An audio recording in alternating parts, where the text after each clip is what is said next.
कहानी है तरुण की। गांव का एक लड़का जो शहर में रहता है, अपनी पढ़ाई भी करता है और पार्ट टाइम जॉब भी करता है।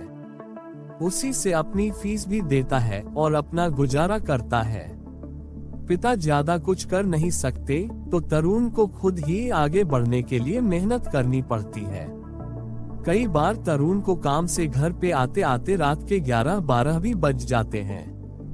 रोज की तरह एक बार तरुण जब आ रहा था तो काफी देर हो गई। रात के 1 बज गए। आने जाने का साधन भी नहीं था, तो वह पैदल ही घर की ओर चल पड़ा। ठंड थी और सुनसान रास्ता था। कोहरा और सन्नाटा भी छाया हुआ था। आसपास जंगल था। मेन रोड पर कोई आवाजाही नहीं, सब कुछ खाली था। अब रास्ते में तरुण को डर लगने लगा। ठंड के मौसम में भी तरुण को पसीने आ रहे थे। रास्ते में पीपल का पेड़ था। पेड़ के नीचे बैठने के लिए चबूतरा बना था। उस पर एक परछाई बैठी हुई दिखी। वह दूर से धुंधली दिख रही थी। धीरे धीरे तरुण आगे बढ़ता गया। वो परछाई एक औरत के रूप में दिखने लगी। घने बाल, काली साड़ी, खूबसूरत चेहरा। किसी अप्सरा से कम नहीं लग रही थी। वो अकेली बैठी थी, परेशान दिख रही थी, चेहरा मायूस था। तो तरुण उसके पास गया और पूछा, मैडम क्या हुआ? आप इतनी अंधेरी रात में इस सड़क पर क्यों बैठे हो? डर नहीं लगता आपको? क्या परेशानी है आपको? कुछ समय तक तो वो कुछ नहीं बोली, फिर मुस्कुराई और हंसने लगी। फिर कुछ देर बाद रोने लगती है। ये देख के तरुण का दिमाग चकरा गया। उसे कुछ समझ नहीं आ रहा था। वह थोड़ा डर भी गया। माहौल भयानक हो गया।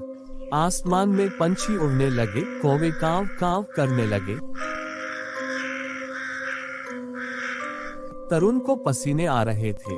फिर वो औरत बोली, मैं बेसहारा हूँ, मेरा कोई नहीं है इस दुनिया में। कुछ जान पहचान के थे, वो भी छोड़ के चले गए।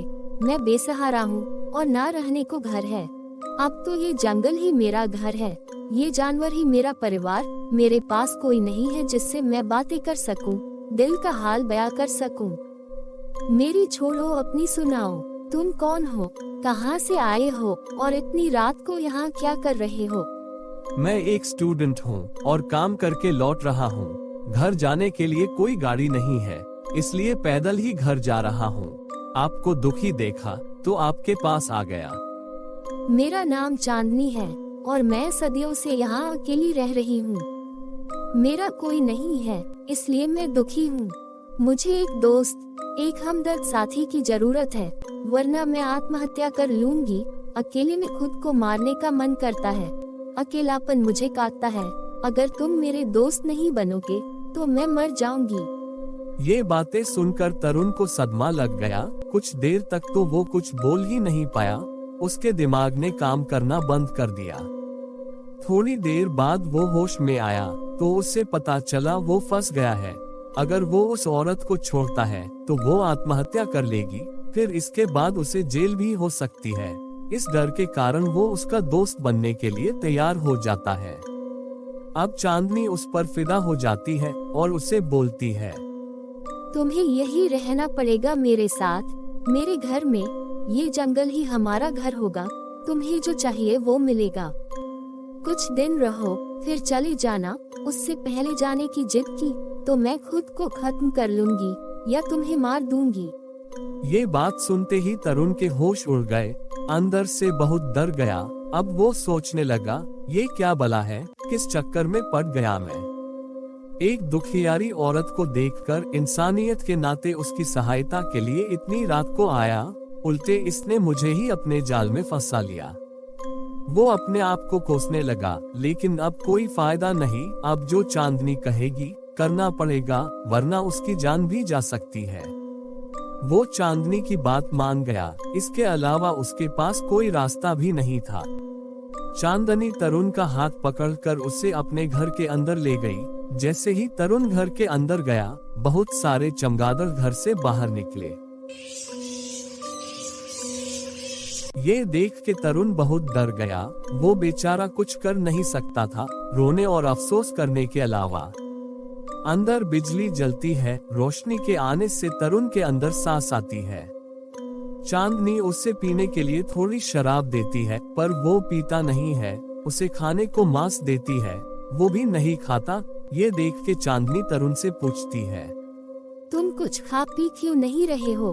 क्या तुम यहाँ खुश नहीं हो? मुझे तुम बहुत पसंद हो, बड़े प्यारे हो। इतने में वह हंसने लगती है।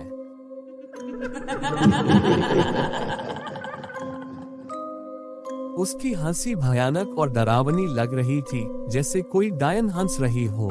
ये देख के तरुण का गला सूख गया।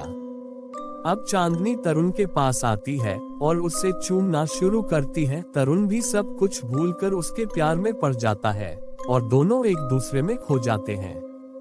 तरुण भी चांदनी को ऐसे काटता और नोचता है जैसे हैवान बन गया हो। वासना ने सब कुछ भुला दिया।